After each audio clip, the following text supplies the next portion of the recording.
A'udzu billahi minasyaitonir rajim. Bismillahirrahmanirrahim. Wa sallallahu ala Muhammadin wa alihi thayyibin at-tahirin. Ayyuhal ahibbah, assalamualaikum warahmatullahi wabarakatuh. Alhamdulillah, kita telah diberi taufik oleh Allah Subhanahu wa taala bisa melanjutkan pelajaran fikih kita dari kitab Ta'limul Ahkam karya Syekh Hasan Muhammad Fayyad Hussein Al-Amili. Kita sudah selesaikan dua pertemuan sebelumnya berkaitan dengan arti puasa, urgensi puasa, macam-macam puasa. Dan kita masuk pada contoh bentuk-bentuk dari puasa wajib yang ada di dalam mazhab Ahlul Bait. Ada 7 puasa wajib. Yang pertama tentunya adalah Shaumu Syahri Ramadan Al-Mubarak, yaitu puasa bulan suci Ramadan. Yang kedua, yang termasuk daripada puasa wajib adalah Shaumul Qadha, puasa qadha, mengganti daripada puasa bulan suci Ramadan tahun sebelumnya yang terlewatkan karena safar atau karena sakit dan lain sebagainya. Puasa yang ketiga yang hukumnya juga wajib adalah Shaumul Kaffarah, puasa denda. Puasa yang keempat adalah Shaumul Qadha anil abi wal puasa qadha dari seorang ayah atau seorang ibu yang sudah meninggal dunia. Walaupun nanti ada pembahasan apakah itu khusus bagi anak laki-laki pertama atau sulung, atau yang lainnya itu nanti kita akan bahas pada pelajaran-pelajaran selanjutnya.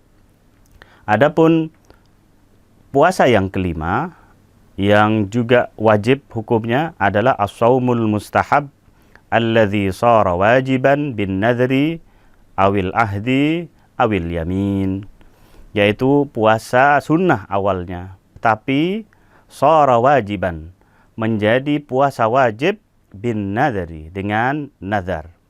Seperti contohnya seorang manusia bernazar kalau umpamanya dia mendapatkan kesuksesan dalam bisnisnya, atau mungkin salah satu keluarganya mendapatkan kesembuhan yang sedang sakit contohnya, maka saat sesuatu yang dia inginkan itu tercipta atau terlaksana, maka dia wajib untuk melakukan nazar puasa yang sudah dia niatkan. Yang keenam, yang termasuk daripada puasa wajib adalah puasa hari yang ketiga dari hari-hari iktikaf. Ini juga hukumnya wajib bagi seorang muktakif untuk melaksanakan puasa tersebut. Yang terakhir, yang juga termasuk daripada puasa wajib adalah Shaumu Badril Hadyi fi Hajjit Tamattu', yaitu puasa sebagai ganti dari korban di haji tamattu. Disebutkan bahwasanya di dalam ayat Al-Quran, mereka yang tidak mampu untuk berkorban saat haji tamattu, faman lam yajid fasiyamu salasatu ayyam fil hajj wa sab'atin idza raja'tum tilka 'asyaratun kamilah. Mereka atau manusia jamaah haji yang tidak mampu untuk melakukan al-hadyu, yaitu binatang, memotong binatang korban, ya, maka dia diharuskan untuk berpuasa 3 hari fil hajj di tanah haram di Makkah, wa sab'atin idza raja'tum, dan 7 hari harus dia lakukan puasa tersebut di rumahnya, idza raja'tum. Tilka asyaratun kamilah, itu adalah 10 yang sempurna. Mungkin ini salah satu daripada ilmu penambahan ilmu matematika yang ada di dalam Al-Quran, menurut sebagian ulama yang mengatakan bahwasanya seluruh ilmu itu ada di dalam Al-Quran dengan ayat tibyan likulli syai', ya. Di antaranya adalah ilmu matematika, penambahan ini ada di dalam ayat Al-Quran. Salah satu buktinya adalah ayat ini. 3 ya, salasa ayyam fil hajj, 3 di waktu haji yaitu di Makkah, wa sab'atin idza raja'tum, dan 7 di rumah, ketika pulang, tilka asyaratun kamilah. Itu sama dengan, itulah yang menjadi 10 yang sempurna. 7, puasa wajib sudah kita sampaikan. Puasa di bulan suci Ramadan, puasa qadha dari bulan suci Ramadan yang kita tinggalkan, puasa denda kafarah, puasa qadha daripada ayah dan ibu kita yang meninggal. Kemudian yang kelima, puasa sunnah yang wajib karena nazar, karena sumpah. Yang keenam adalah puasa di hari ketiga saat seseorang melakukan iktikaf di masjid. Dan yang terakhir adalah puasa sebagai ganti dari kurban. Para pemirsa yang berbahagia, sekarang kita masuk kepada pelajaran selanjutnya, yaitu syarat-syarat wajibnya puasa. Syaraitu wujubis shaumi. Syarat-syaratnya kewajiban puasa. Artinya, jika syarat-syarat ini tidak terpenuhi, maka kewajiban puasa tidak terkena bagi orang tersebut. Ada 8 syarat berkaitan dengan kewajiban puasa yang disebutkan di dalam buku Ta'limul Ahkam ini. Yang pertama adalah al-bulugh, yaitu baligh. Orang yang baligh tentunya sebagaimana dalam pembahasan fikih disebutkan, di mazhab kita Ahlul Bait ada 3 syarat. Ada 3 kriteria seseorang bisa dikatakan sebagai seorang yang baligh. Yang pertama adalah saat adanya tumbuhnya rambut yang kasar di area aurat atau kemaluan seorang manusia. Terus yang kedua, jika ihtilam, jika bermimpi basah, keluar sperma. Dan yang ketiga, salah satu tanda dan syarat seorang dikatakan baligh adalah ketika anak perempuan sudah menyempurnakan usia 9 tahun komariah. Atau untuk kaum laki-laki berusia sudah genap 15 tahun. Itu dianggap sebagai baligh. Salah satu dari kriteria tersebut terpenuhi, maka itu baligh. Mana yang lebih dulu? Apakah bermimpi? Apakah tumbuhnya rambut tadi di area aurat? Atau saat usia mereka menginjak 15 tahun untuk yang laki, atau usia 9 tahun, genap 9 tahun bagi remaja putri. Itu syarat wajib yang pertama puasa, yaitu al-bulugh, baligh. Yang kedua adalah al-aql, memiliki akal sehat. Dengan demikian, mereka yang majnun, mereka yang tidak memiliki akal atau gila, itu tidak wajib bagi dia berpuasa. Syarat wajib yang ketiga daripada puasa adalah al-qudrah, mampu. Ya, punya kemampuan untuk melakukan puasa. Sehingga nanti kita akan bahas, ada catatan-catatan di dalam syarat-syarat wajib puasa ini. Mereka yang mungkin karena faktor tua atau mungkin juga ada sakit yang dimana merintangi dia untuk melakukan puasa, maka kewajiban puasa tidak terkena bagi dia. Ar-rabi' azamul ighma, tidak pingsan, maka dia tidak terkena kewajiban berpuasa. Adapun syarat yang kelima, alla yakuna musafiran, hendaknya orang tersebut tidak dalam keadaan safar, tidak dalam keadaan bepergian. Yang keenam, syarat yang keenam adalah azamul haid wan nifas. Ini untuk perempuan harus sepi, harus tidak dalam keadaan haid atau nifas. Itu syarat yang keenam. Adapun syarat yang ketujuh dari syarat wajibnya puasa adalah alla yakuna shaumu darariyan. Hendaknya puasa tidak berbahaya bagi dia. Mereka yang punya penyakit, mungkin penyakit lapar atau mungkin lambungnya bermasalah, maka puasa tidak wajib bagi dia. Yang terakhir, yang kedelapan adalah alla yakuna shaumu harajiyan.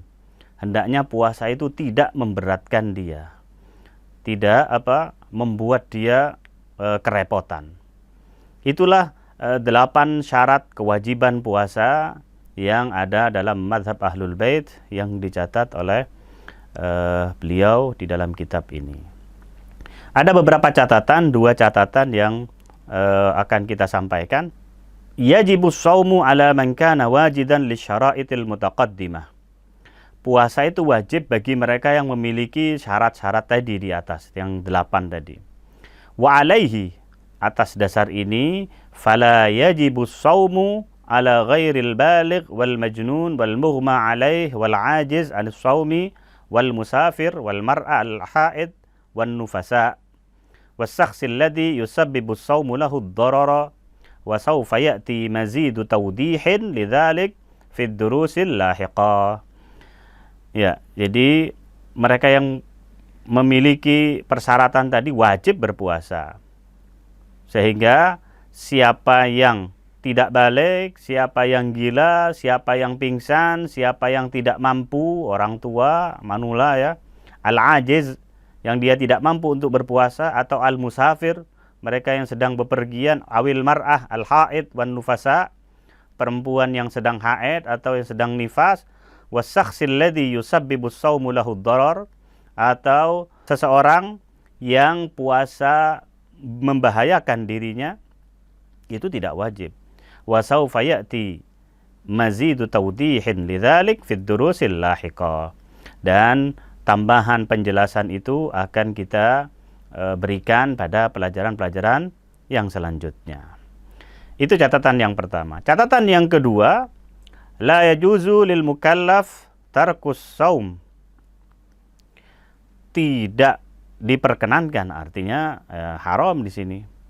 La yajuz, tidak diperkenankan mukallaf tarkus saum, meninggalkan puasa li mujarradid dha'fi, karena mungkin lemah, sedang tidak enak badan dan lain sebagainya. Walakin, akan tetapi, idza kana ad-dha'fu binahwi yakunu tahammulus saum ma'ahu syaqqan katsira jaza lahu tarkus saum.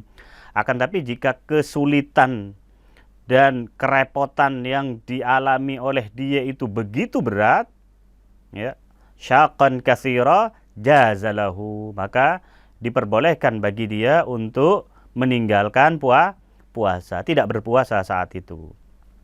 Wa kadzalik, begitu juga lau kana fihi dararun, atau juga ternyata nanti dalam puasa akan ada bahaya buat dia.